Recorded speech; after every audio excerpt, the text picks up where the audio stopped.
ஆக்சுவலா நாம் தமிழர் தமிழ்நாட்டு பாட புத்தகத்துல இலக்கணம்னு ஒண்ணு வரும்.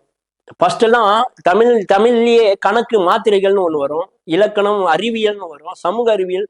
5 பாட புத்தகமும் தமிழாவே இருக்கும். இப்ப எல்லாமே மாறி போச்சு. ஆனா இந்த 5 பாட புத்தகத்திலே வைக்கணும்னா இது சீமான் அண்ணன் கிட்ட இருந்து வாங்கி நம்ம வைக்கலாம். சீமான் அண்ணன் ஜெயிச்சு இந்த எதனா கூட்டணி வச்சு நல்ல கட்சியில ஜெயிச்சு வந்தாருன்னா அவருக்கு எஜுகேஷன் மினிஸ்டர் கொடுக்கலாம். ஏன்னா அந்த பாட புத்தகத்துல வைக்க வேண்டிய எல்லா சென்டென்ஸும் இருக்கு. பட் அரசியல்ல அது பெருசா வருமானு கேட்டா அதுதான் இங்க டவுட்டா இருக்கு.